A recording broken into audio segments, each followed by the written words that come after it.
when they landed on Plymouth Rock. If today any shock they should try to stem, instead of landing on Plymouth Rock would land on them. In olden days, a glimpse of stocking was looked on as something shocking, but now God knows anything goes. Good authors, too, who once knew better words, now only use four-letter words writing prose. Anything goes. The world has gone mad today, and good's bad today, and black's white today, and day's night today, when most guys today that women prize today are just silly gigolos. So though I'm not a great romancer, I know that you're bound to answer when I propose. Anything goes. When grandmama, whose age is 80, in nightclubs is getting matey with gigolos. Anything goes. When mothers pack and leave poor father because they decide they'd rather be tennis pros. Anything goes. If driving fast cars you like, if low bars you like, if old hymns you like, if bare limbs you like, if Mae West you like, or me undressed tonight, well, nobody will oppose. So though you're not a great romancer, I know that I'm bound to answer when you propose. Anything goes. Oh, the world has gone mad today. Good's bad today, black's white today, day's night today, when most guys today that women prize today are just silly gigolos. So though you're not a great romancer, I know that you're bound to answer when I propose. Anything goes. If saying your pears you like, if green pear, well, I'm gonna do it again, ready? If saying your prayers you like, if green pears you like, if backstairs you like, if old chairs you like, if love affairs you like, with young bears you like, well, nobody will oppose. So no, I'm not a great romancer. I know that I'm bound to answer when you propose. Anything goes. Anything goes.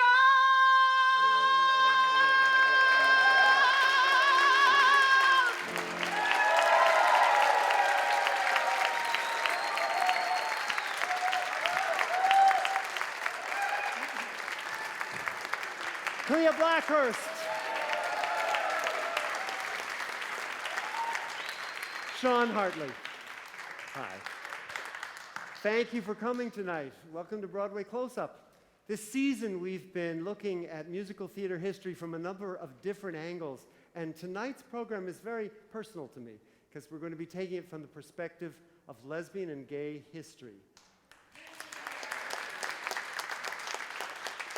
Now, 100 years ago, homosexual acts were considered illegal, immoral, and insane.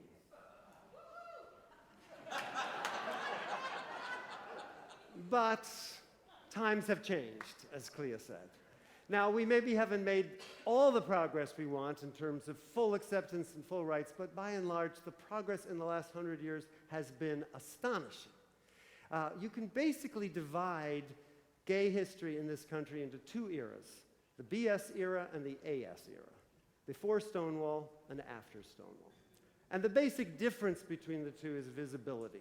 In the before Stonewall era, gays and lesbians were pretty much invisible. After Stonewall, not so much. Now, like some of you here tonight, I'm sure, I spent at least some of my time in the BS era. In fact, I didn't know what a homosexual was until I read an article in Time magazine. I was the class sissy in an all-boys school, so I knew there was something a little bit different about me. But until I read that article, I really didn't have any idea of what my adult self could be. Now, you may think that an article in Time magazine is not the best place to find out about yourself. And you would be right. As I remember, it was kind of grim. And I think most of the things that it said about homosexuals turned out not to be true.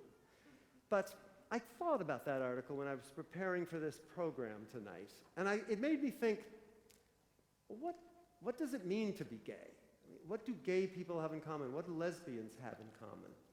And I thought, well, there's one thing that many of us have in common, which is the decision to tell. Because if you're African American, you don't have to tell anybody. People see it. But if you're gay, by and large, you have some control over when and how and who to tell, which is why our coming out stories tend to be so important to us. Now, stick with me on this one. It's a little like being Jewish, except that if you're Jewish, that's your religion, that's your family, that's your heritage. If you're gay, that often alienates you from your family and your religion. And as far as heritage, what heritage? Most gay people don't have any gay relatives, so you have to look outside of your family. Okay. You have to look outside of your family, usually, to find your gay heritage. And in the BS era, in the before Stonewall era, that could be pretty hard to do. So I decided to look for my heritage in the world of musical theater. Now, having said that, let's talk about this opening song, which of course is by Cole Porter, right, who most of you probably know made the choice, a lot of people did at that time, to pass as straight. He married Linda Lee Thomas, who knew that he was gay, and what she got out of it was social status and also a complete change from her abusive first husband. What he got out of it was he passed as heterosexual, which enabled him to travel in the social circles that he wanted to travel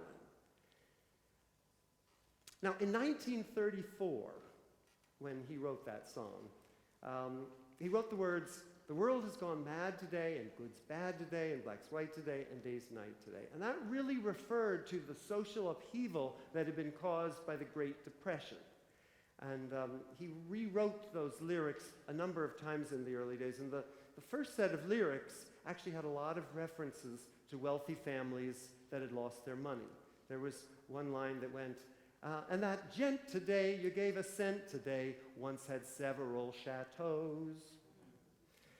But he also had a lot of references to sexual permissiveness, including one that you just heard. "If love affairs you like, with young bears you like, nobody will oppose." And I think he seemed to be saying, if it's okay to have affairs with young bears, then his own sexual proclivities were okay too. Now, Lorenz Hart, aka Larry Hart, was a very different kind of gay. He was born in a middle-class Jewish family. He lived with his mother through most of his adult life. He was under 5 feet tall. He considered himself unattractive and unlovable. We don't know too much about his sex life because even his really good friend and his partner, Richard Rodgers, said that he never knew what Larry did when he went off at night. We just know that sometimes he would stay away for 2 or 3 weeks at a time. He drank a lot. Whatever he did it in the shadows, and he felt a lot of guilt about it. He never wrote anything about his sexual preferences, but he did write a lot of poor lonely me songs, like Glad to Be Unhappy and Nobody's Heart Belongs to Me.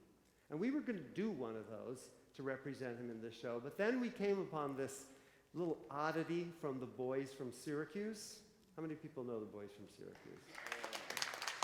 So this is a song, and it's sung by a police sergeant who is arresting one of the 2 boys from Syracuse. And it sort of plays on a joke that would have been pretty common in the 20s about married men wanting to get away from their wives and their children. But what those prisoners do in that strictly male house, well, that's their business. Come with me where the food is free, where the landlord never comes near you. Be a guest in a house of rest, where the best of fellows can cheer you. There's your own little room, room so cool, not too much light, where you're one man for whom no wife waits up at night. When day ends, you have lots of friends who will guard you well while you slumber, safe from battle and strife, safe from the wind and gale. Come with me to jail.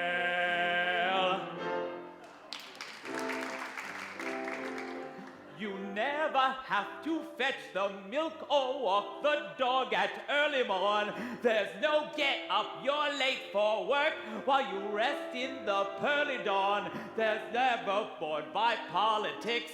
You're privileged to miss a row of tragedies by Sophocles and diatribes by Cicero. Your brother's wife will never come on Sunday noon to bring to you her little son who plays the lute, her little girl to sing to you. You can commit your little sins and nobody will yell fire. You needn't take that annual trip to the oracle at Delphi. You snore and swear and sweat and yawn in this your strictly male house. The only way that sinners get to heaven is in the jailhouse. So when day ends, you have lots of friends who will guard you well while you slumber, safe from the battle and strife, safe from the wind and gale. Come with me to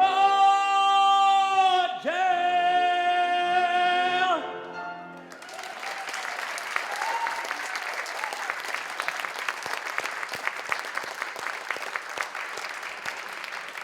That's Jason Robinson.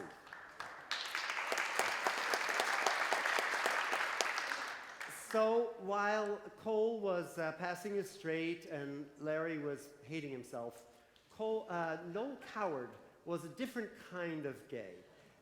He came from a middle-class family, but he went on stage at a young age. He made his debut at age 11, and he kind of created this upper crust aristocratic persona for himself. He liked to be seen in public with glamorous women like Marlene Dietrich, and then on the side he would have passionate affairs with men, until he was 45. And when he was 45, he met and began a 35-year relationship with Graham Payne. And that relationship even continued after his death, because Graham went on for 30 more years to be the executor of his estate. And this kind of long-term relationship was a little bit unusual at the time, especially for people who were that much in the public eye. Now, Noël died in 1973, which was 4 years after Stonewall, but he never publicly acknowledged being gay. But he did do one thing that neither Cole or Larry ever did. He at least tried to write about the subject. It was in 1931, I think. When he was 30 years old, he was basically the toast of the town in London and New York, and he wrote a review called Words and Music.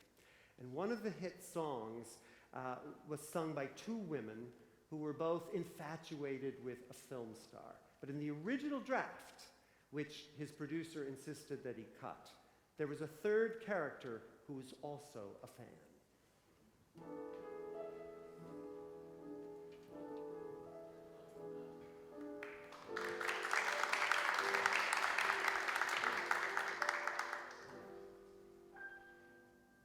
I met him at a party just a couple of months ago.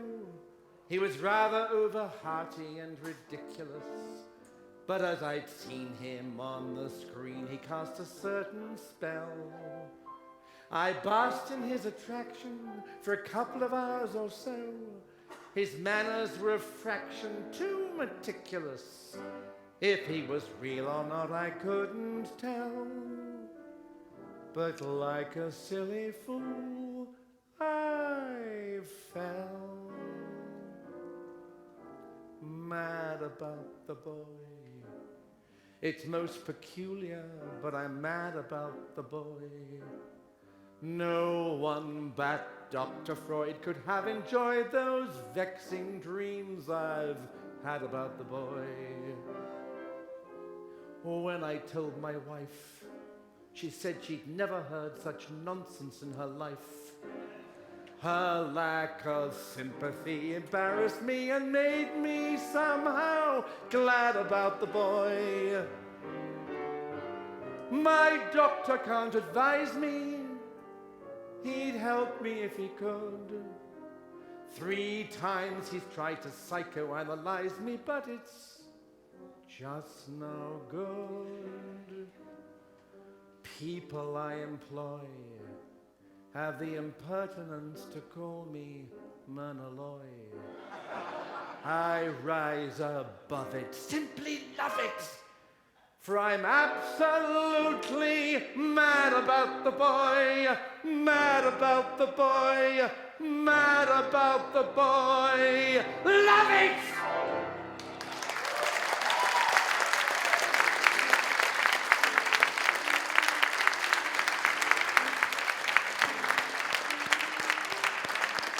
Edward Hibbert.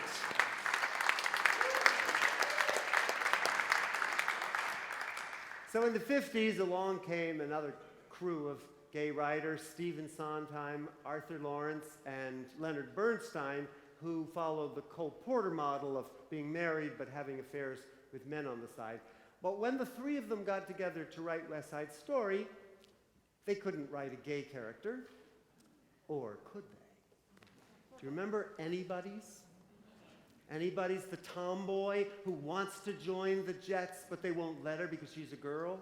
She's called Anybody's because none of the boys want her as a girlfriend, and frankly, she doesn't seem all that interested in them either. I mean, she's not explicitly a lesbian, and she's maybe even too young to know she's a lesbian, but can't you see her like 10 years later throwing rocks at the police in front of the Stonewall?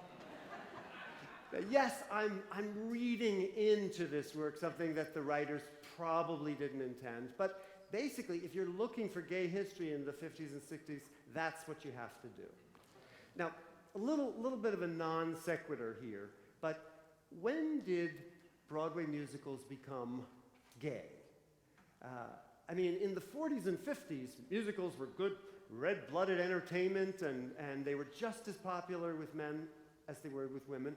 Somehow, during the 60s, they got this sort of reputation of being gay. So I was thinking about that, and I was thinking, well, maybe the same gay men who continued to like Judy Garland even after she grew up, maybe they sort of responded to these big over-the-top shows like Hello Dolly with big over-the-top stars like Carol Channing, or Auntie Mame with Angela Lansbury. Her advice to her nephew Patrick was taken to heart by every young boy who felt they didn't fit in. She said, be yourself. Dare to be different. You don't have to fit in. Open a new window. Open a new door. Travel a new highway that's never been tried before you find you're a dull fellow, punching the same clock, walking the same tightrope as everyone on the block.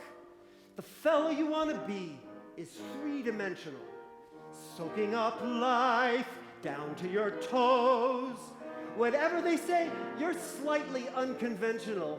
Just put a thumb up to your nose and show them how to dance to a new rhythm, whistle a new song, toast with a new vintage. The fizz doesn't fizz too long. There's only one way to make the bubbles stay. Simply travel a new highway, dance to a new rhythm, toast with a new vintage, whistle a new love song. Open a new window every day.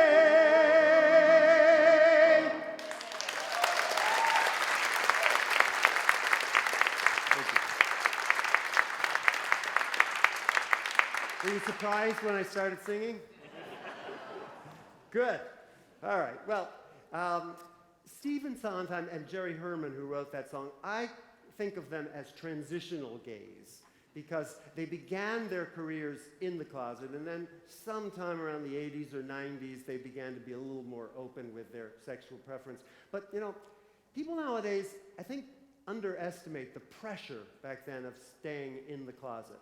And in 1966, when Stephen Sondheim wrote this song with Mary Rogers for an off-Broadway review called The Mad Show, he was so afraid of being identified as being gay that he wrote it under the pseudonym of Esteban Rionido. I kid you.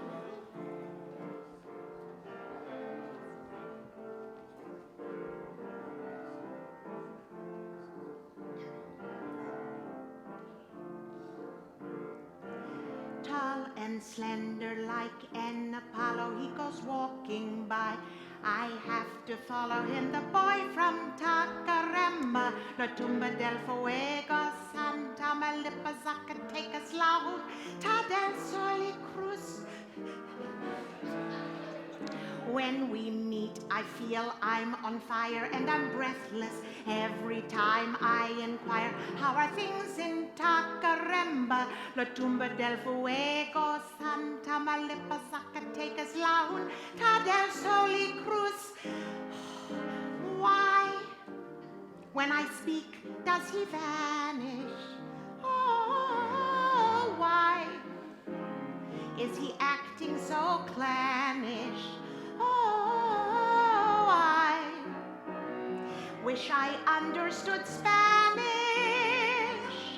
When I tell him I think he's the end, he giggles a lot with his friend. Tall and slender, moves like a dancer, but I never seem to get any answer from the boy from Tacaremba, La Tumba del Fuego, Santa Malippa, Zacatecas, La Junta del Sol y Cruz. I got the blues. Why are his trousers vermilion? His trousers are vermilion. Why does he claim he's Castilian? He says he's Castilian. Why do his friends call him Lillian? And I hear at the end of the week he's leaving to start a boutique. Though I smile, I'm only pretending, 'cause I know today's the last I'll be spending with the boy from Tacaremba, La Tumba del Fuego, Santa Malippa, Zacatecas, La Junta del Sol y Cruz.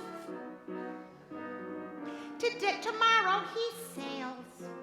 He's leaving for Wales to live in Glanvair, Zip, La Gittico, Gach, La Tundi, Olda, Gagach.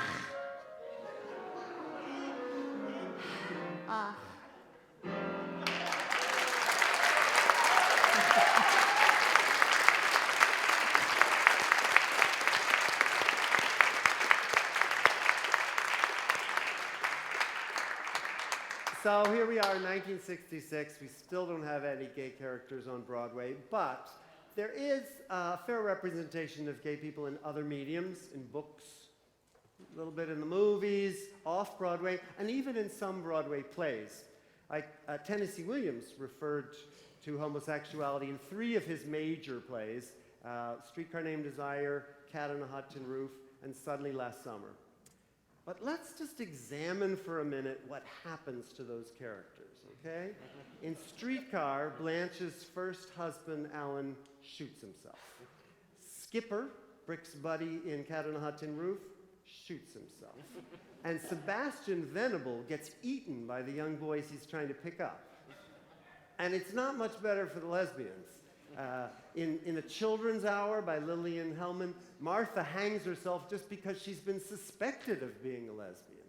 Basically, in the BS era, if you were gay, your chances were not good to make it to the end of the play. So when did all this change? Well, For me, the beginning of the next era of gays on stage begins with falsettos. Or rather, well, yeah, go ahead, let's applaud it. Now I'm going to say, or rather, March of the Falsettos, because as I'm sure you very well-informed people know, the two-act musical Falsettos that opened in 1992 was made up of two one-acts. March of the Falsettos, which opened at Playwrights Horizons in 1981, and Falsetto Land, which opened off-Broadway in 1990, 9 years later. And in that 9 years, something happened which affected gay and lesbians indelibly, and of course that was the AIDS epidemic. But back in 1981, March of the Falsettos is about Marvin, who has left his wife Trina and his son Jason to live with a man, Winther.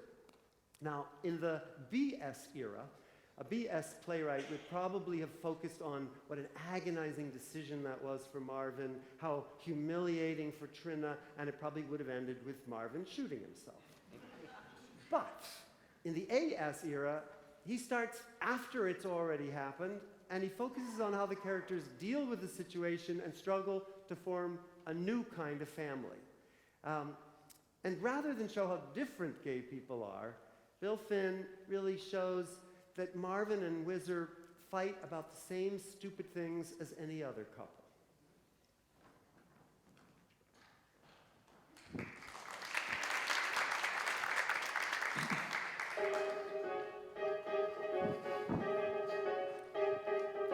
Hang up all your clothes. Winther begs. Winther knows. Shave your legs. Make me sick. You're a prick. God, you're impossible.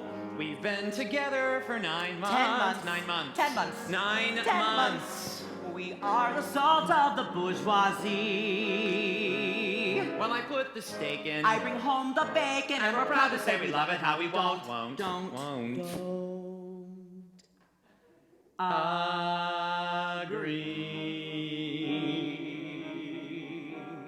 Everything he owns is vile. Marvin doesn't care a whit.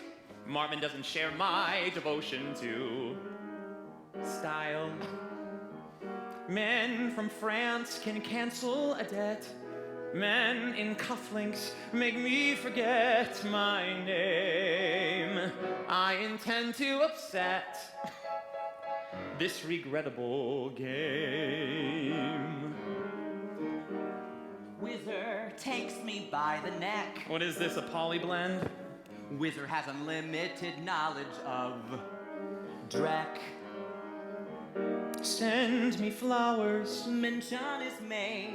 Make them roses. Attention is paid in full. See how quickly he sours. When he pushes, I pull. Hang up your clothes, Marvin. Breeding shows, Marvin. I'm rich, he was horny. We fit like a glove. Close your eyes, Winther. Passion dies, but I'd kill for that thrill of first Love. We ask for passion at all times. We stand to passion and drink this toast. Still, it's awfully trying. And we're not denying That that of all the lesser passions, we like fighting most. Winther screws too much to see. What a joy is chastity. What a joy is saving his joys for one man. Leave me. Love me. Don't be a fool. Want me. Feed me. No one so cruel and cheap. What I love, I devour. What you love, you devour. What I covet, I keep. Isn't that right, Winther? Let's both fight, Winther. I was trained in karate. Well, I'm best when I cheat, so I'll cheat, Winther, and I'll shove.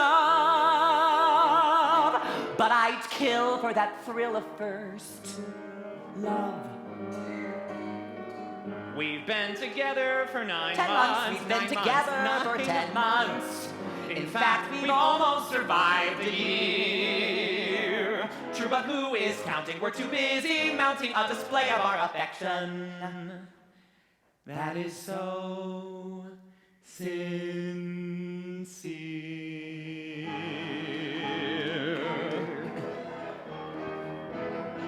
Passion dies, passion dies. I would kill for that thrill of first love. I would kill for that thrill of first love. I would kill for that thrill of first love. I would kill for that thrill. I would kill for that thrill of first love. Love, love.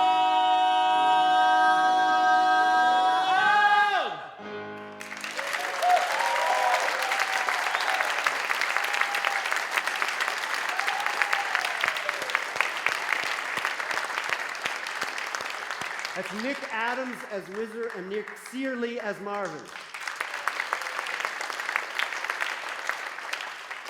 So, I'm not going to really talk about AIDS because I don't feel like I'm an expert on the subject, and besides, I imagine that most of you have your own nightmares and losses from that era. I just want to make one point, which was that after the AIDS epidemic, it wasn't really an option anymore for gay people to be invisible. Now, in Falsetto Land, which ended up being the second act of Falsettos, we finally meet Marvin's neighbors, Cordelia and Charlotte, who I believe are the first lesbians in a major musical. Let's hear it for the lesbians. Yes. And the plot starts off being about preparations for Jason's bar mitzvah. But as the act progresses,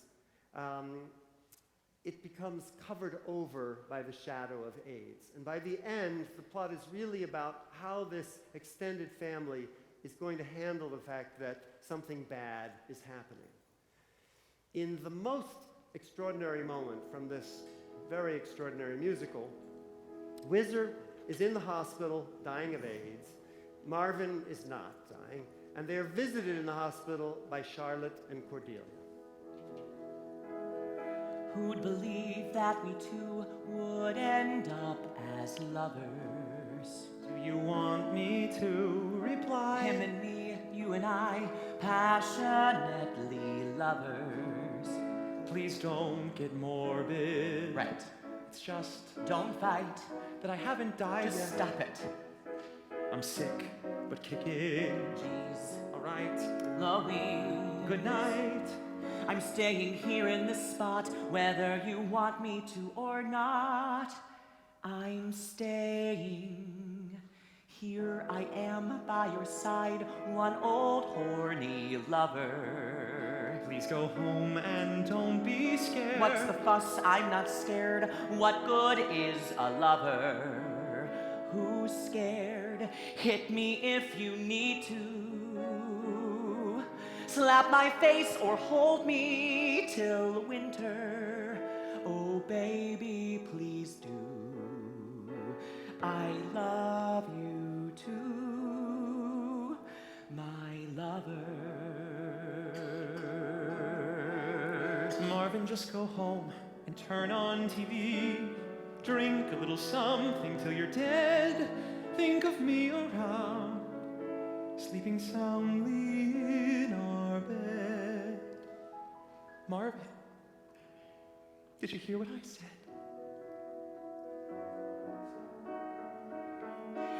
Shut your mouth, go to sleep. Time I met a sailor. Are you sleeping yet? Or what is what? Whizzer, but I can't help but feeling I failed. Let's be scared together. Let's pretend that nothing is awful. There's nothing to fear. There's nothing to Stay right here. I love you. Maybe he's tired. Shh. Maybe he's waiting for us. Maybe he's waiting for a visit. Is it a bad time? We'll come back. If it's a bad time, we'll come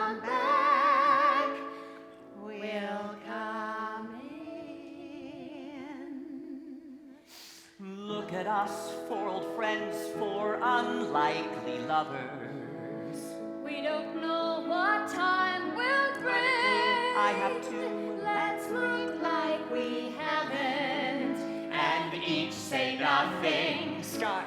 It's blue. I love the sky. I love the trees. I love that weather. I love the earth beneath my feet. I love friends that hover. Gee, We love to eat, and we need something sweet to love. What a group we four are, four unlikely lovers, and we vow that we will by the farm, arm in arm, four unlikely lovers. With heart, let's be scared together. Let's pretend that nothing is awful. There's nothing to fear. There's nothing to Stay right here. I love you. I love you. I love you. I love you. Who'd have thought that we four would end up as lovers?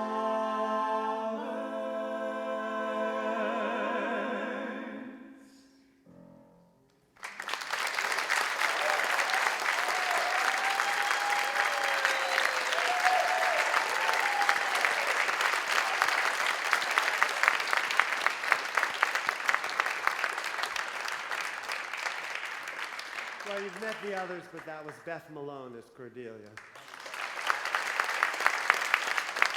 And I just have to say, I think that is my favorite moment in all of musical theater. So, La Cage aux Folles, people sometimes consider to be kind of an old-fashioned musical these days, but going back to 1982, it was cutting edge in many ways. First of all, the creative team. Director Arthur Lawrence, a gay man. Jerry Herman, composer, a gay man. Harvey Fierstein, the scriptwriter, a gay man who is publicly out as a gay man. The show is about a gay couple, and it takes place in a gay bar. I mean, it's the gayest musical ever.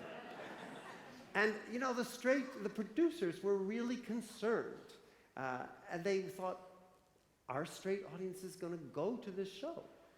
Well, for those people who were brave enough to go, we're going to give you a little sample of what they would have found with the incomparable Lee Roy Reams.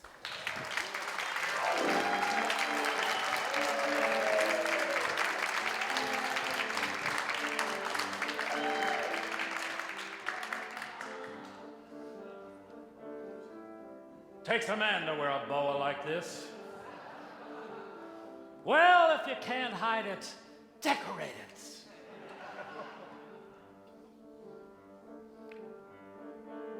It's rather gaudy, but it's also rather grand. And while the waiter pads your check, he'll kiss your hand. The clever gigolos romance the wealthy matrons at La Cage aux Folles. It's slightly 40s and a little bit new wave. You may be dancing with a girl who needs a shave, where both the riffraff and the royalty are patrons at La Cage aux Folles. La Cage aux Folles. The maitre d' is dashing Cage aux Folles. The hat check girl is flashing. Woohoo! We import the drinks that you buy, so your Perrier is Canada Dry. Eccentric couples always punctuate the scene. A pair of eunuchs and a nun with a marine. To feel alive, you get a limousine to drive you to La Cage aux Folles.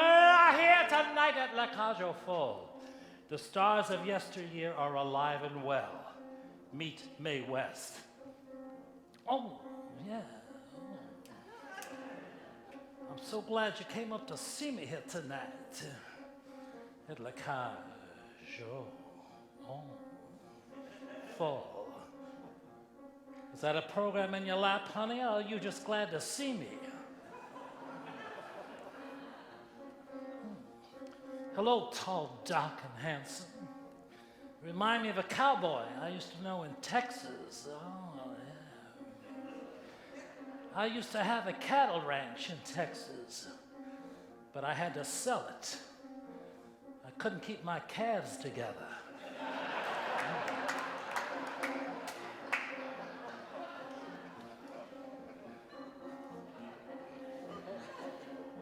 Hello, maestro. I didn't recognize you, honey. Sitting up. It's bad and beautiful, oh, it's bawdy and bizarre. I know a duchess, honey, she got pregnant at the bar. For who is who and what is what is quite the question. At La Cage au Fall. Well, hello, darlings. It's Tallulah Bankhead. Am I the only one here tonight old enough to remember me? Here we are, darlings, on the beach of Saint-Tropez. Hey. Oh, my God, I thought it was Fire Island. All those naked young men out there sunning themselves. If you're toasting that for me, darlings, I'll take it rare. Go for the mystery, the magic, and the mood. And whatever you do, darlings, avoid the hustlers and the men's room and the food. For you get glamour and romance and indigestion at La Cage au Fall. La Cage au Fall. A Saint-Tropez tradition, Cage au Fall. You'll lose each inhibition all week long. We're wondering who left that green Givenchy gown in the loo.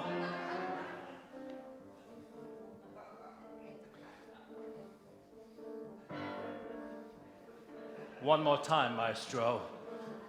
Thank you.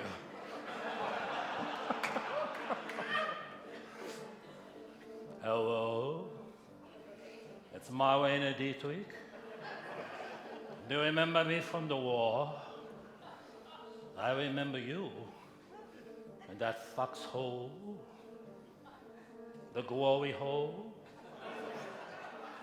Falling in love again, never wanted to. What am I to do? You know, Jerry Herman didn't write that one. No.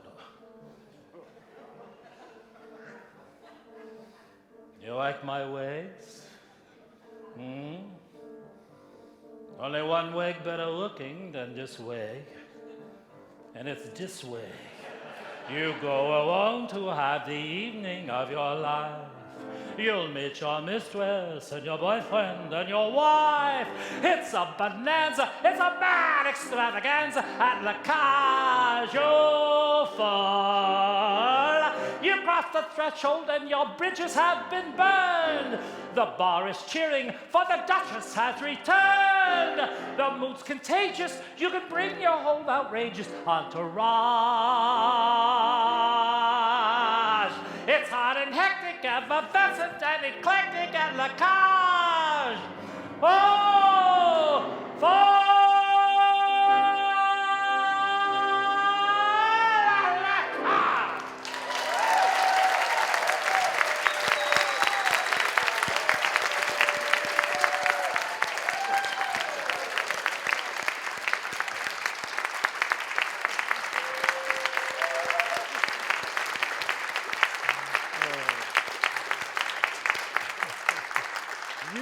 not all know this, but Lee Roy, we think, was the first person to play a gay character in a Broadway musical, right?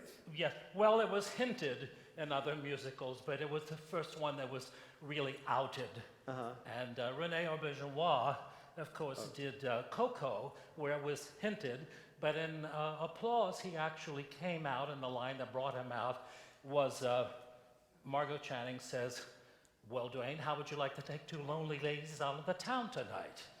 And he said, well, I can't, I've got a date. And she said, bring him along. And so that was it. Tommy Toonan, by the way, Tommy Toonan, his book, said, his was, and Seesaw, but applause was before, so he was wrong. Ah. Don't tell anybody, though. Now, how did this character play out of town? Well, not very well. Because when the line came, there was a gasp from the audience, and then in the gay bar scene where we went, we walk in, and the joke was that I walk up to my boyfriend, and I kiss him in the mouth. I mean, not a kind of kiss, but, and the audience. And so then the joke was, then when he introduces his friend to Margot Channing, he puts out his hand and they shake hands. That was supposed to be the laugh, but after that night, we cut the kiss. Now, at the time, did anybody tell you not to play the part, or was there a My word? agent. Oh. What did he say? He just said that, you have to be very careful to play a homosexual. You might be typecast.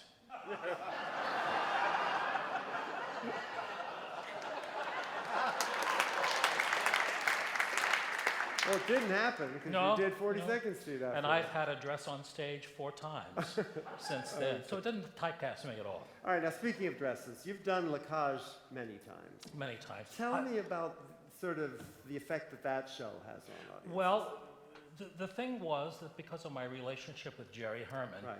when the show was originally cast, believe this or not, I was too young. And Of course. And You're then, still too young. Well, thank you. But toward the end of the run, then Arthur Lawrence had said, I'm going to say when I do this production with you, not if. And then they asked me to do the tour, which I didn't want to leave 42nd Street because it was too good of a job. And also the money wasn't that great. And so then they asked me to replace on Broadway. And of course, I would have loved to. It's a wonderful part. And it was time for a change. And I left 42nd Street after almost 8 years, and went into rehearsal, but they were changing theaters from the Palace to the Mark Hellinger because they were building the hotel. And so that's why they had to make the change. So I went into rehearsal, and they had me advertised on the side of buses and things like that. And then after my first week of rehearsal, Jim Pentecost, who was the assistant director who was going to teach me the show before Arthur came back from vacation, and he came in one day, we had a run through, and he had tears in his eyes, and I said, the show is closing.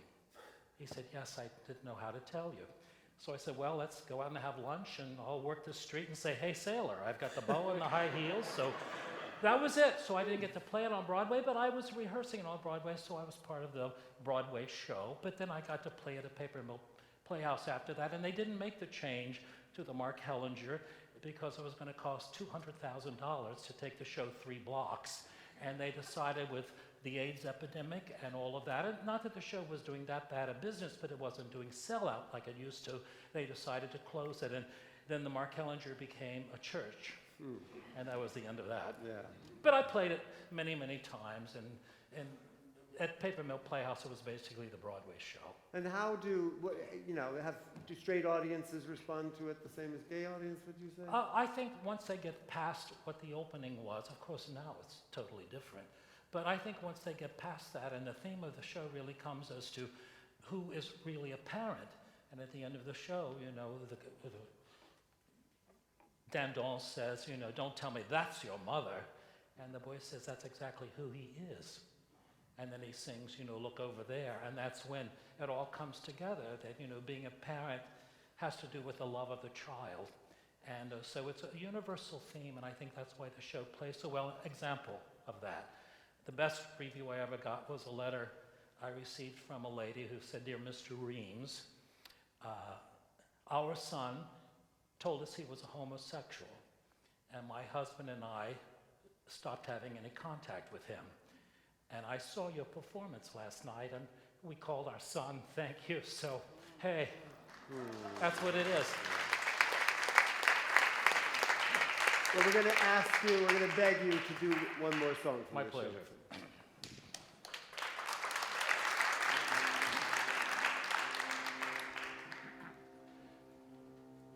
I am what I am.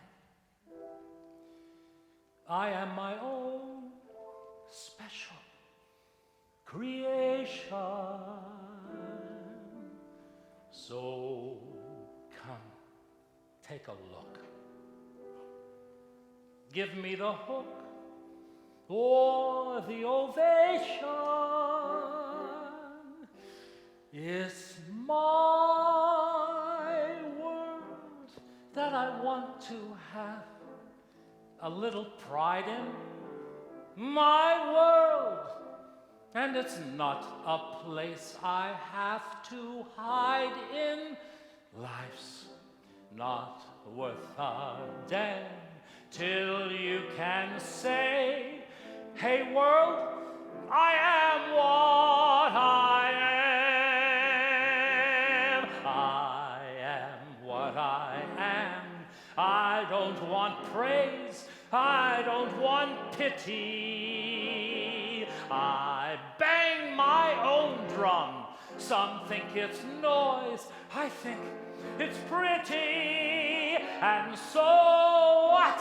If I love each feather and each spangle, why not try to see things from a different angle? Your life is a sham till you can shout out loud, I am what I am. I am what I am, and what I am needs no excuses. I deal my own deck, sometimes the ace, sometimes the deuces. It's one life, and there's no return and no deposit. One life, so it's time to open up your closet. Life's not worth a damn till you can say, hey world, I am what I am.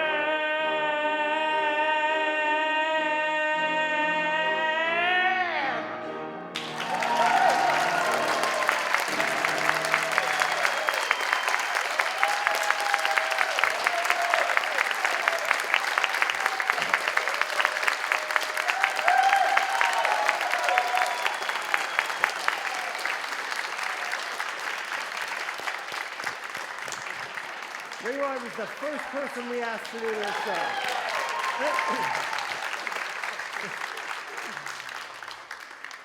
So, right. John Kantor and Fred Ebb were also, I see they have some fans here, they were also transitional gays in the sense that their first few hits came before Stonewall. As a matter of fact, their first really big hit in 1965 was Cabaret, which was based on the Berlin stories by Christopher Isherwood, who is a gay man. But actually, when he wrote those stories in the 30s, he wasn't really quite ready to be open about himself, so he left the narrator's sexuality vague. When John Van Druten adapted those stories in the 50s for the play I Am a Camera, he invented a heterosexual love affair between the narrator and between Sally Bowles. And when they made the musical Cabaret, they kept that in it. Although, when it finally got around to making the movie, they did at least make the narrator bisexual. But it wasn't until 1992 when Kantor and Ebb wrote an actual gay character in their 10th musical for Broadway, which was Kiss of a Spider Woman. Now, I always heard that John Kantor and Fred Ebb basically discovered Liza Minnelli, and in particular that Liza learned a lot of her fabulousness from Fred Ebb. So it was really a surprise for me to learn from John Kantor that Fred never acknowledged being gay during his lifetime. John, on the other hand, has been living with the same person, with his lover, since 1977. And I'm glad to say that they were married in 2010. And they've been together a whole of 1 year longer than I've been with my partner, David Hughes. So how about that? So, Kiss of a Spider Woman is about a gay Argentinian window dresser named Luis Molina, who is currently serving an 8-year jail sentence for corruption of a minor. And in this song, he's chatting up his new cellmate, the political prisoner Valentine. Valentine, I never say that right. Dressing them up, I love the dressing them up. The subtle tilt of the hat, touches like that, made me the best of the lot at dressing them up.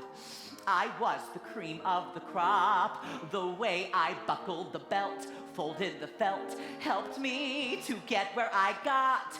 Before I got where I got, I was the absolute top. For example, once I asked for a Balenciaga scarf to stuff in a mannequin's purse.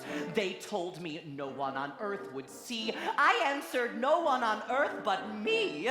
Well, I stood my ground as no other dresser does. And darling, guess what? Balenciaga it was. Dressing them up, I was the creme de la creme. As I adjusted each hem, I kept on dazzling them at my particular store, which was the best in the town. You'd never catch them wearing a frown or catch them dressing me down for my finesse of dressing them up. Raise that skirt just an inch or two, add some rouge, just a pinch or two, start the fan, no, much gustier, stuff that gauze, make her bustier, ooh, that frock, too much red in it, I would not be caught dead in it. Well, they start out like hell, but I make them sell by dressing them up, from earrings down to their boots, in evening dresses or suits, unlike some second-rate fruits at other second-rate stores, which can't compare to my own. You'd never catch them wearing a frown or catch them dressing me down for my finesse of dressing them up. I had the touch. Thank you very much.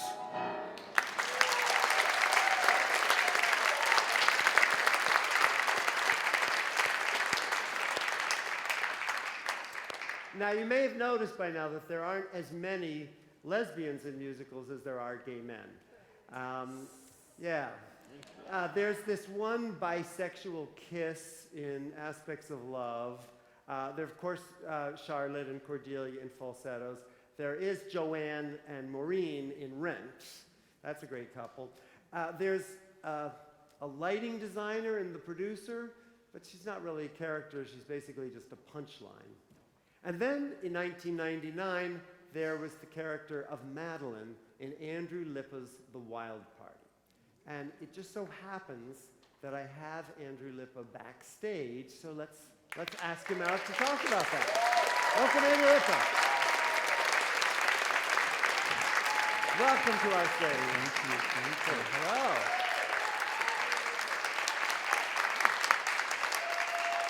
Thank you. For the record, I am not a lesbian. No.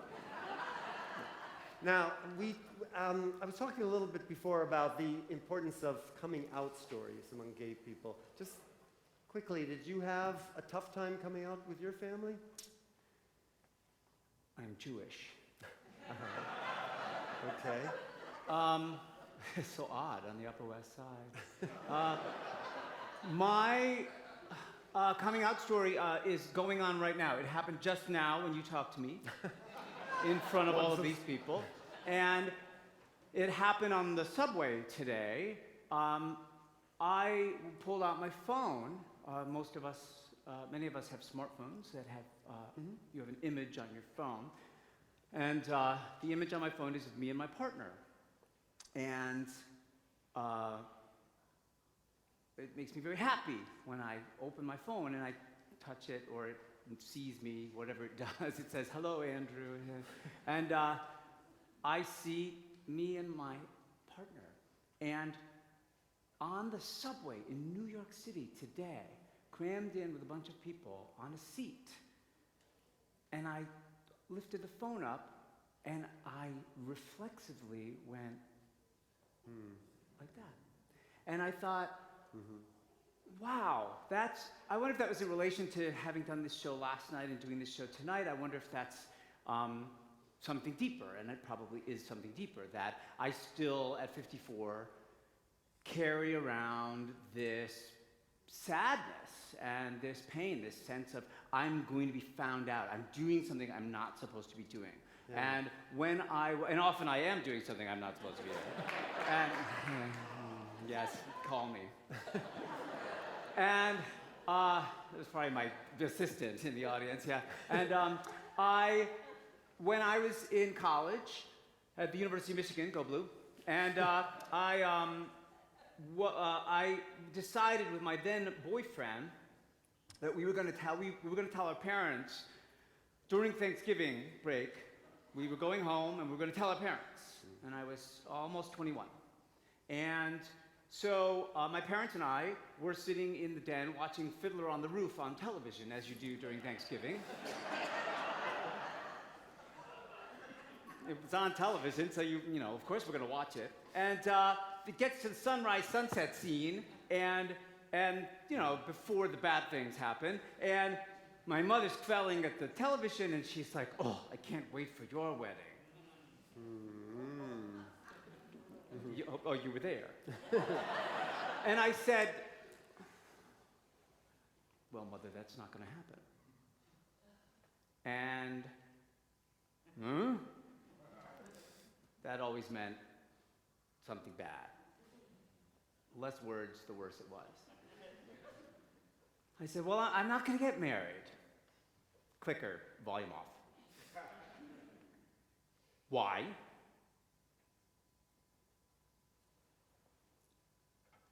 I'm not going to get married because I'm gay.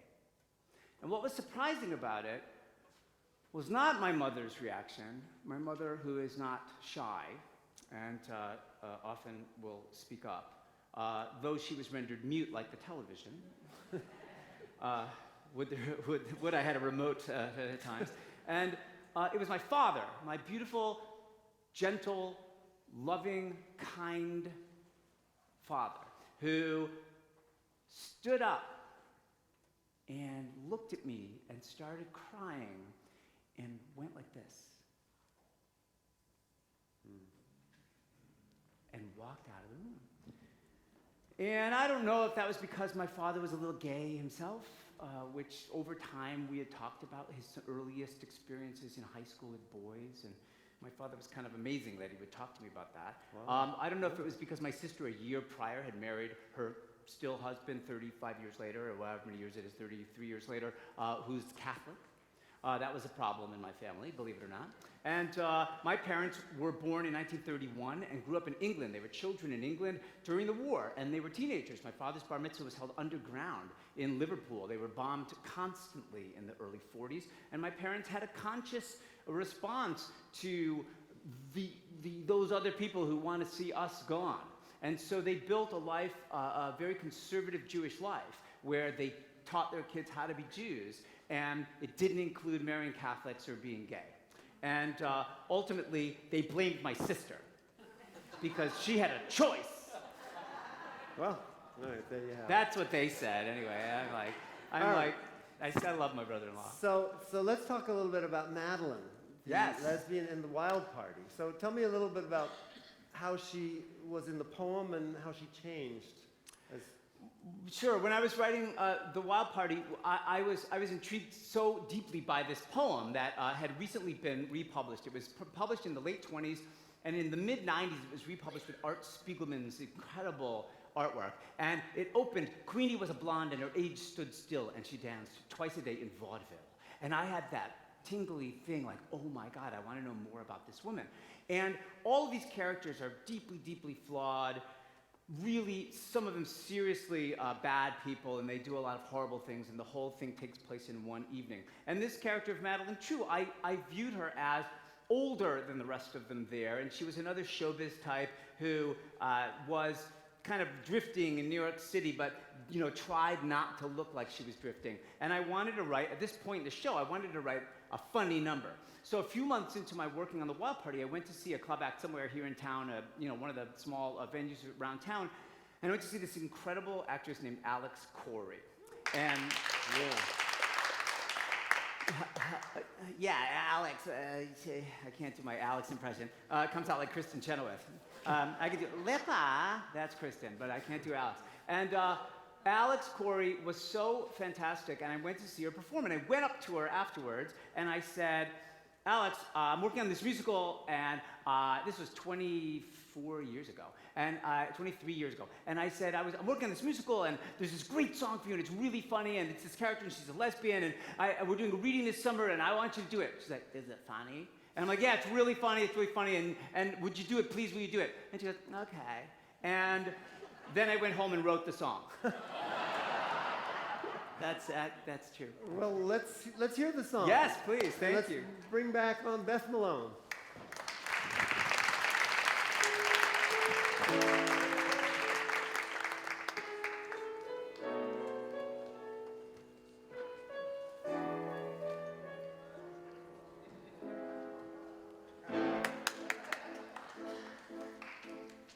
See that girl over there in the shadows, sitting still like a nun unknown, while an attic full of strangers may hold many hidden dangers.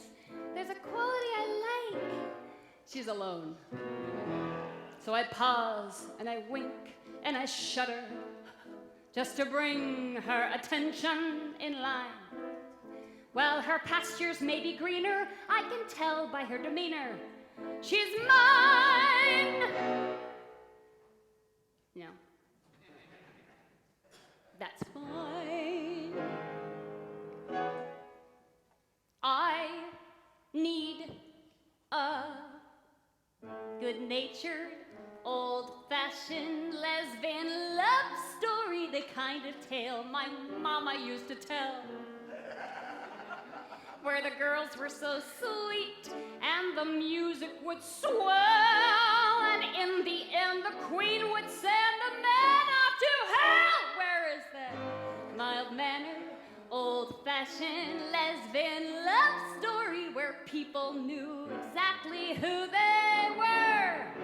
The kind of story of yore that they don't sing anymore to an old-fashioned dyke like her.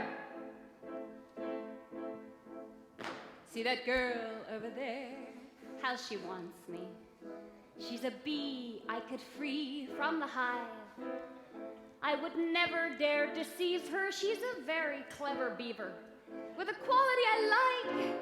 She's alive. So I pause and I twitch in the silence while I pray that she'll play out this hand. But I feel my intuition saying, notice her position, start the band. Ah! She's clearly manned. I planned a well-rendered, wide-gendered lesbian love story with good old-fashioned sex in every line, where girls with tattoos would whimper and whine, while on all fours you show me yours and I'll show you mine. I miss that soft-hearted, old-fashioned lesbian love story where women wrestle bears and passers-by. The kind of story so good that they don't tell in my hood to an old-fashioned dyke like, I'm gorgeous, I'm single, I'm busting with laughs, so why can't I be just in 2 short paragraphs of a you bet you're damn funny lesbian love story, the kind of yarn that turns a girl to mush? Choose from hundreds of blondes, but when shove comes to push, I understand a bird in hands were 2 in the bush. Sweet Jesus! Let's hear that old-fashioned lesbian love story where girls are girls and boys stay out to sea. I'll write a new one in bed. I'll make them tell it again to an old-fashioned dyke like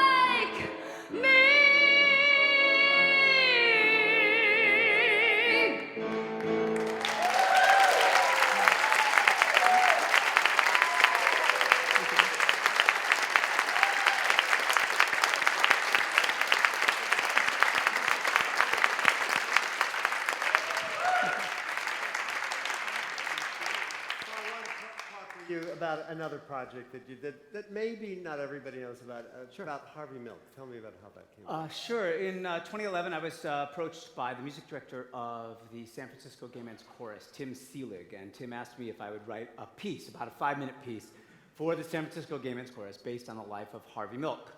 And he said he was asking about 10 or 11 other composers, and they were going to do a whole evening of these pieces. And I said, I didn't want to write a 5-minute piece, I wanted to write a 60-minute piece. And he said, greedy bitch. And we had a chat about why. I didn't know him at all. We had a chat about why, and he went to the other commissioning choruses. There were 10 choruses across the country who co-commissioned that piece. And the result was a work called I Am Harvey Milk, which we premiered in 2013 in June on the day that the Defense of Marriage Act and Proposition 8 were struck down by the Supreme Court. That was the night we premiered the piece. It was pretty amazing. A hand for the Supreme Court. You don't always get to do that. Right. And the energy in the room was so just incredible to be 2 blocks away from where the mayor, George Moscone, and Supervisor Harvey Milk had been gunned down in cold blood in 1978. And there we were, 300 gay men, and soloists, me, Laura Benanti, a child named Noah Marlowe, and a wonderful 27-piece orchestra. And the piece was recorded. It's available where you stream music. And it has been done all over the world. And we've had about 40 productions, and we did it at Lincoln Center at the then named Avery Fisher Hall, now David Geffen Hall, in 2014 with Kristen Chenoweth and the Orchestra of St. Luke's, and I played Harvey Milk. And it's been an incredible experience to combine the things that I was feeling and going through in my life, and in my 40s in particular. I was 48 when the piece premiered, and that was the age Harvey Milk was when he was killed. And so it was deeply meaningful for me, and I was ready to tell my gay story, as it were, in this way. And the piece itself is, while it's a static choral work, it's very theatrical and dramatic in the way that I think, and it's told non-linearly because I didn't want to write a bio. I wanted to write something that was more, people generally know the story of Harvey Milk, and I wanted to write something that was a little more, dug a little deeper and sort of allowed the audience to wander around the experiences in his life. And so we did it, and it's been very successful, and I hope we get to keep doing it. Good. Well, let's bring Nate Patten out and hear some of I Am Harvey Milk. Thank you, thank you.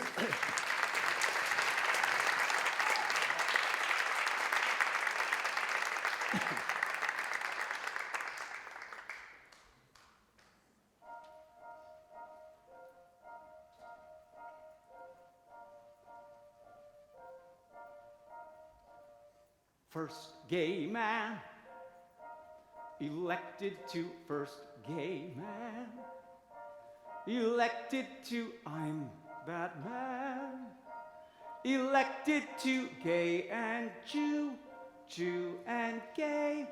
What will the Pope do? What would my mom say about the first gay man elected to represent? Expected to change and cope, climb a rope, face that slope, give them hope. I'm the one they've trusted, so I'll just do what I told them I would do. I'll barrel through, but standing here in City Hall, all dripping justice wall to wall, I recall that sticker on the map that says, that screams, that calls out to everyone.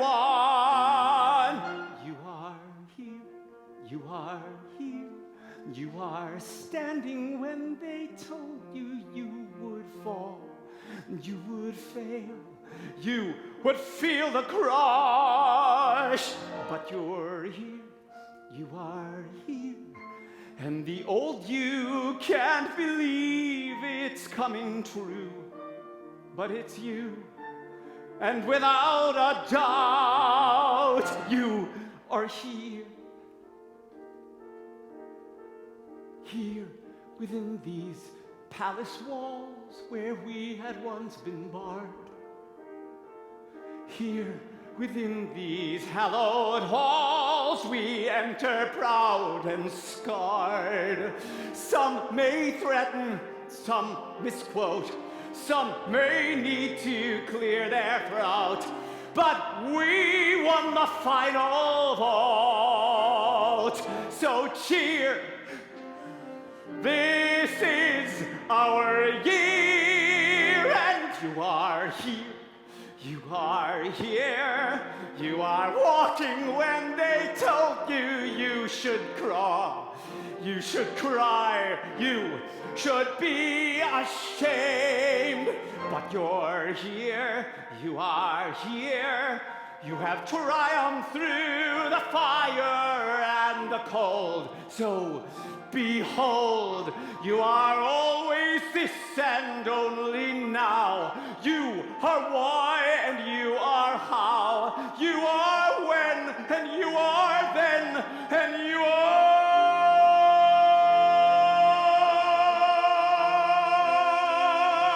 here.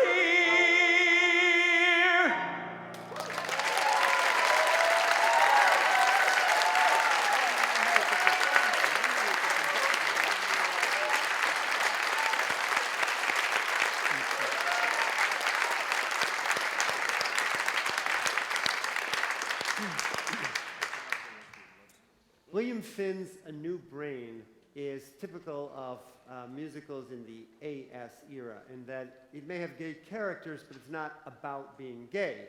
It's about a songwriter named Gordon Schwinn who undergoes and recovers from brain surgery. And it's a fictionalized account of Bill Finn's own brush with brain surgery, which is remarkable in itself because here we have an autobiographical musical from a gay writer. And don't you wish that we had something like that from Cole Porter or Larry Hart? So in the musical, Gordon has a long-term lover named Roger who sings this song.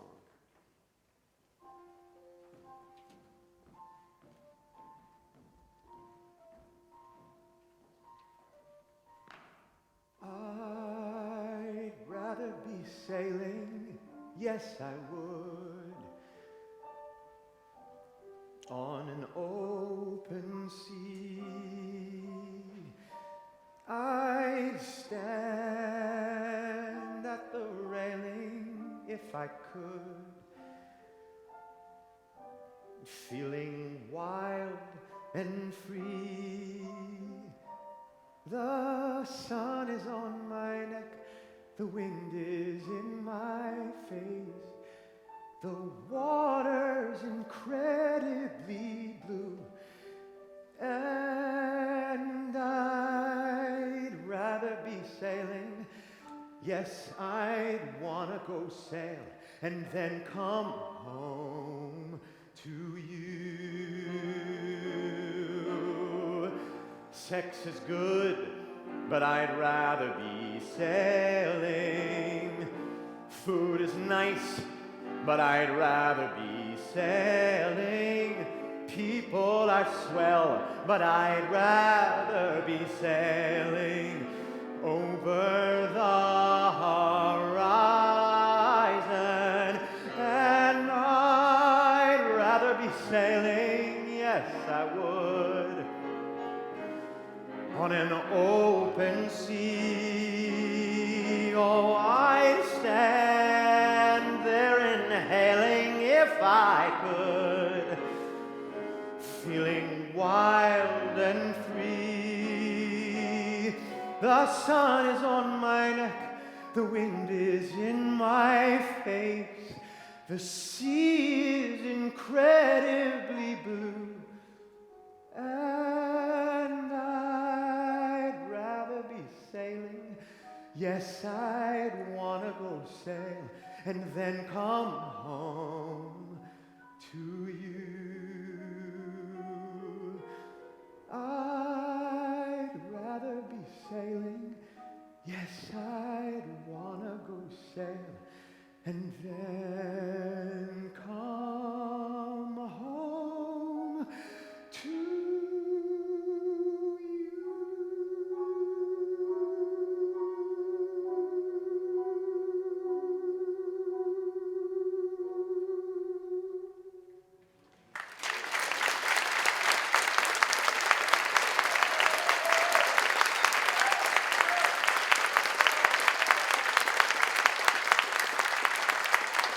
Winther.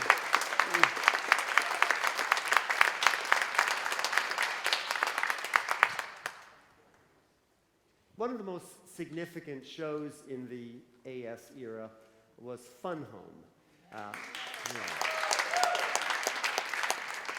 which was based on an autobiographical illustrated novel by Alison Bechdel, and it had lyrics and a book by Lisa Kron, who is famous for a lot of things, but particularly she's known as one of the founders of the 5 Lesbian Brothers.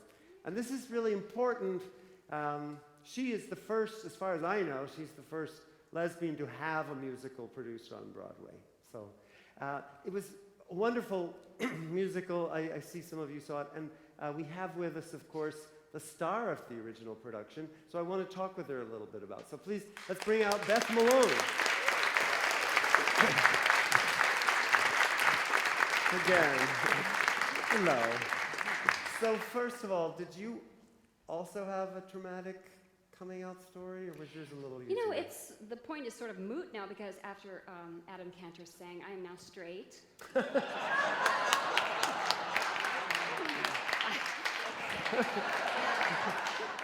I'm sorry you can't finish the concert, but that's sorry, okay. it was going to be really good. No, like my coming out story was sort of not great. I am married to the girl that I met all those years ago, so that's kind of an unusual thing. I met this lovely girl when I was 22 and fell crazy in love and had to take on the horrible job of like coming out to my super rednecky family. I'm from Colorado. And it didn't go that well for me. They disowned me for like 7 years, but then there was a reckoning and a reconciliation, and then now it's been double that long that they've been speaking to us again, and actually like my parents have named Shelley as their executor of their will because they know she's the only sane one. So like things kind of done a crazy 180. It couldn't have gotten more 180-y. But so let's talk a little bit about Fun Home. Was that the first time you were cast as a lesbian? No. I was in another musical called The Breakup Notebook, which was this unknown tiny piece, and I was a lesbian leading lady, and it was like optioned by Kevin McCullum for a while. We had done Namped, and it was like gonna be this thing, and it was gonna make me a star, and then 2008 happened, and everybody lost their nerve and stuff, and it got dropped, and then it was gasping its like last gasps of air at this carousel on the beach in Asbury Park. It used to be a theater. Has anybody ever been there? Yes. So we were doing it there in the summer of like 2012 or something, 13, 11, and Lisa Kron and her sweetheart and, Lee Silverman and her sweetheart were vacationing there and just happened to come to my opening night of that. They were like, what's to do in Asbury Park? And they opened the paper and were like, lesbian musical, let's go. How often does that happen? Not happen. So they went, and I was like, are you kidding me? Lisa Kron is at our opening night. It's so weird. Because she's like the top of the pyramid, like if Ellen was the top of like all lesbian pyramid, like in theater, Lisa Kron is the top of that period. So we were like, wow, Lisa Kron's here, so cool. And then like Breakup Notebook died a horrible death, and it was like done. And I was like, well, that's it, that's my career. And then and then my agent called and said, hey, you want to put yourself on tape for this reading at the public? And it was just a reading, and it was just this little thing. And did you have any sense in the early days that this could go anywhere? I didn't have any sense of what it could be. All I knew was that every single thing I read and listened to, I could not get enough of. Like even I would put my rehearsal tracks in my earbuds and walk around with the music in my head even before it was a thing, just because every single thing that was coming out of that room was just so different and visceral, and I just needed to hear it again and again. It was like that. Right off the bat, I knew it was that for me, but I didn't have the thinking like, oh, and it's gonna be really commercial. So many years it took to make it, and there was a run at the Public Theater, and then there was sort of a break before it came to Broadway. What was going on during that period? Did they know it was coming to Broadway, or were they? Well, they needed it to go to Circle in the Square. They really wanted it to go to Circle in the Square, so because they waited. knew, because of the nature of it, that it would work best in the round. So they really wanted it, and they waited for it. How many people saw that? I think. All right, so you know about this, but the song she's going to sing is about a really pivotal moment in the life of Allison. So just set the scene a little bit for us. This is sung by small Allison, the younger version of Allison, when she is on a trip with her dad to Pennsylvania to, where did they go? I don't remember. They went to, yeah, they were in a luncheonette, but it was in another town. Anyway, where's the Liberty Bell? Yeah, so they're in Philadelphia. And they're sitting across the table from each other, like her dad's looking at the paper and the newspaper and the menu, and just not looking at her. And little Allison, at the age of Allison Bechtel that she really was like 8. She clocked this delivery woman with a hand cart full of packages. Someone just came in the door, like no one I ever saw before.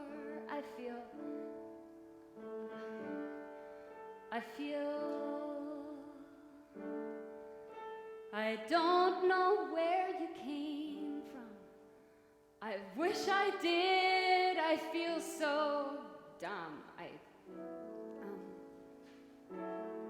Your swagger and your bearing and the just right clothes you're wearing, your short hair and your dungarees and your lace-up boots and your keys, oh,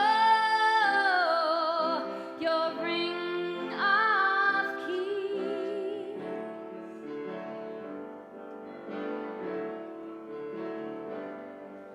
I thought it was supposed to be wrong, but you seem okay with being strong. I want, you're so, it's probably conceited to say, but I think we're alike in a certain way.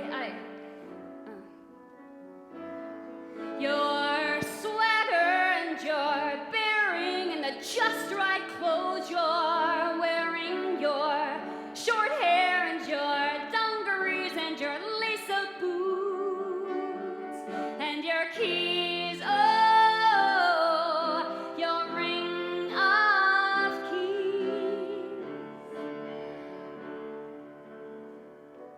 Do you feel my heart saying hi in this whole luncheonette? Why am I the only one who sees you're beautiful? No, I mean, handsome, your swagger and your bearing and the just right clothes you're wearing, your short hair and your dungarees and your lace-up boots and your keys, oh, your ring of keys. I know you.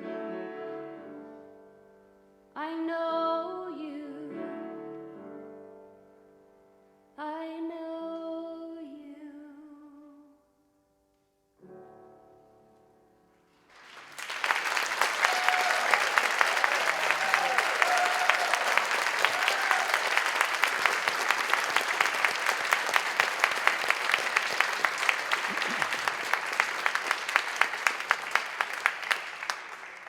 Terrence McNally, who is in himself is a great figure in this story of gays on stage, He collaborated with Lynn Ahrens and Stephen Flaherty on a musical called A Man of No Importance, based on an Irish film of the same name. And we just happen to have the composer of that musical, Stephen Flaherty, with us. So I'm going to talk with him now. So please welcome Stephen Flaherty.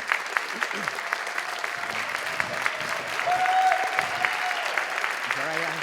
Thanks for having me. I'm so happy to see you. So I gotta just quickly ask you about your coming out story. Oh, my coming out story? Well, you know, everybody comes out in their own time. It's like songs come out when they're ready. People come out when they're ready. I came out to my friends first, and I had just arrived in New York City in the fall of '82, and that's when the AIDS crisis was hitting everybody. And so I started writing a show called Once on This Island, and it had... Heard of it? And there were a lot of scenes in it, and I was a very kind of naive green person. There were a lot of scenes where the demon of death jumps in the window, and you know she has to keep death at bay, and she has to somehow heal this boy. And it sort of happened to me. I became a caregiver during the writing of that show, and it was a very difficult time, but it was a profound time. And I think it's the first time where my life and what I was writing about connected. Oh. You know, it wasn't like a separate thing. I didn't have the luxury of creating boundaries. So that was a very important time for me, and I was coming out during that time. And then later in the run of the show, I was introduced to an incredibly charming British guy, and we hit it off, and we spent every night virtually with one another, and he's the love of my life, and we've been together 28 years. And that's the short version of that story. So whenever I had snagged him, I thought it was time to let Mom and Dad into the picture and the rest of the family. Good. So let's talk about Men of No Importance. Was that the first time that you wrote about a character who was gay? That I know of. You know, I always wondered about Horton the elephant and Seussical. You know, he could have, if you think about it. You know, I don't think he was that interested in that bird, frankly. Right. Yeah, that bird girl. Yeah, but yeah, A Man of No Importance. It came to me via Terrence McNally. We had written Ragtime together. It was a wonderful experience, but that production was so enormous that we knew we couldn't go bigger. So we said, why don't we do this, narrow the focus and do a chamber piece. And Terrence had seen the Albert Finney movie and brought it to us. And he knew that I was looking for something Irish, first of all, to write. But to write about this particular character who is a closeted gay man living in Dublin in 1964, who had a very creative spirit and yet was unable to express himself fully. It was a really interesting piece for me, and I was able to delve really into it, you know, because I had years of Irish Catholic stuff, you know, welling up in the surface, and I really connected to it, and yeah, so and we were fortunate that when we did the show at Lincoln Center Theater that we had the beloved Roger Reams as our leading man. He's an amazing actor, an amazing person, and I actually learned more about the character that I was writing for by spending afternoons with Roger and hearing what he felt about this guy. So tell us a little bit about this song that we're going to hear, which is where, by the way, in case you didn't put it together, that's where we got the title for this whole concert. Yes. Well, you know, some songs come out easy, some are difficult births. This was a very fast birth, and I think it's because I don't know. I think the content I'd been carrying around for a very long time. This is one of those music first, you know. Really? And then Lynn wrote this beautiful lyric, very simple lyric, and in the show it ends Act 1, this song, and Roger Rees's character is telling a young woman who's in a difficult romantic situation, giving advice about the heart and helping her to try to navigate through this difficult time, but yet. At that point in his own life, he can't even hear his own words, and he doesn't know how to apply them to his own life. And he reaches a crisis point in Act 2 where he can't go living the way he has been in this very closeted way. And he doesn't know how to break through. And this young woman actually sings back to him his words. And they speak to him for the first time, and he knows that he has to have the courage and he has to take the first step forward and he has to, you know, he has to be in the world, and he does, and he comes out. Oh, great. So that's the song. So let's invite Michael Winther out.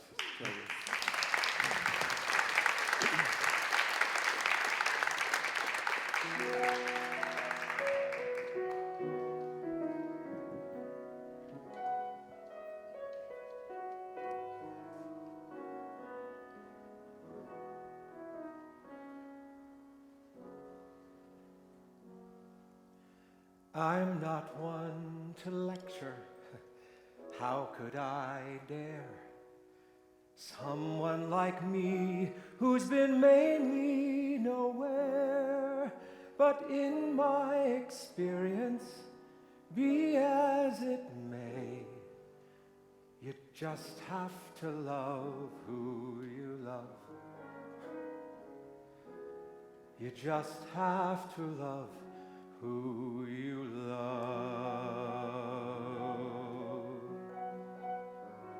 Your common sense tells you best not begin, but your fool heart cannot help plunging in, and nothing and no one can stand in your way. You just have to love who you love. You just have to love who you love. People can be hard sometimes, and their words can cut so deep. Choose the one you choose to love, and don't lose a moment's sleep. Who can tell you who to want? Who can tell you what you were destined to be? Take it from me. There's no fault in loving, no call for shame. Everyone's heart does exactly the same, and once you believe that, you learn how to say, I love who I love, who I love. Then just go and love who you love.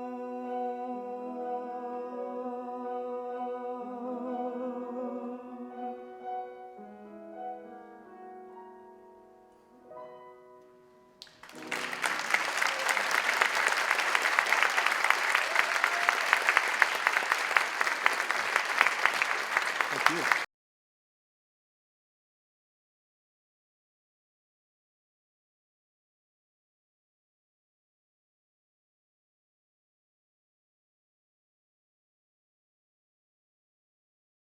I mean, I get to sit here and listen to these people and talk to them. Thank you all for being here tonight. This has really been a pleasure, and I'm so glad you were able to share it with us. I want to thank some other people, too. I want to thank the sound and the lighting people who worked really hard. I want to thank the person that I have been obsessively talking about this concert with for the last 6 months. And he's been so patient and so imaginative and so supportive, the brilliant director and choreographer, Denis Jones.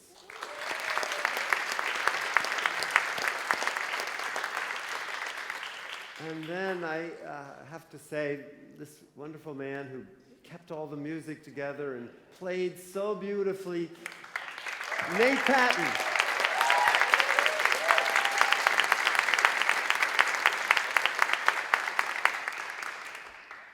So we have one more song for you, and when we first started planning the concert, which was back last winter, I thought we had the perfect ending because this new show had opened on Broadway about a young girl who wanted to take her girlfriend to the prom.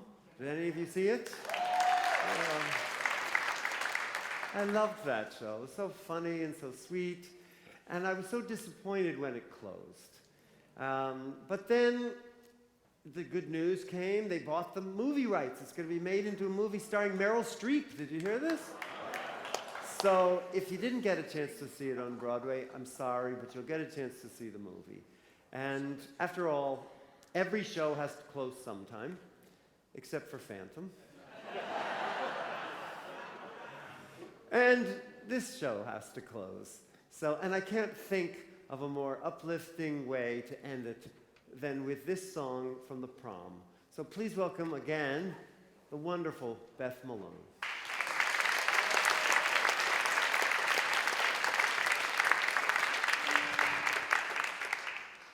Some hearts can conform, fitting the norm, flaunting their love for all to see. I tried to change, thinking how easy life could be. I just kept on failing, I guess that was a sign that there wasn't much hope for this unruly heart of mine. Then you came along, and right or wrong, feelings began to overflow. We tried to hide, thinking that no one else could know. Not having you near me was where I drew the line. So I tried to conceal this poor unruly heart of mine.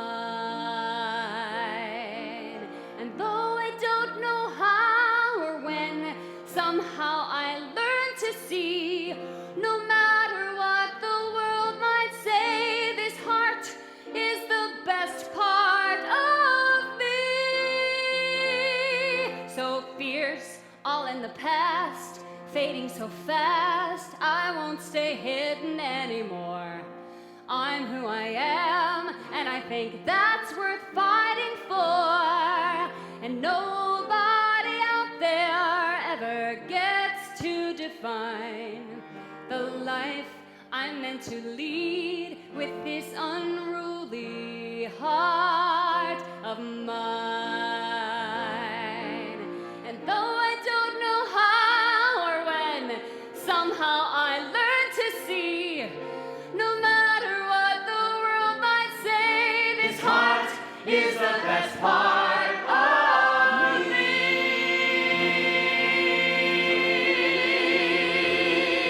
So fierce, all in the past, fading so fast, I won't stay hidden anymore. I'm who I am, and I think that's worth fighting, that's worth fighting. Nobody out there ever gets to define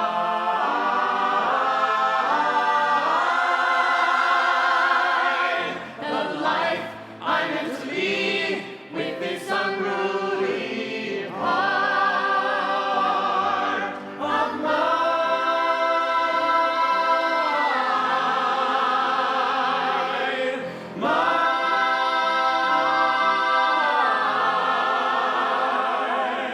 And nobody out there ever gets to define the life I'm meant to lead with this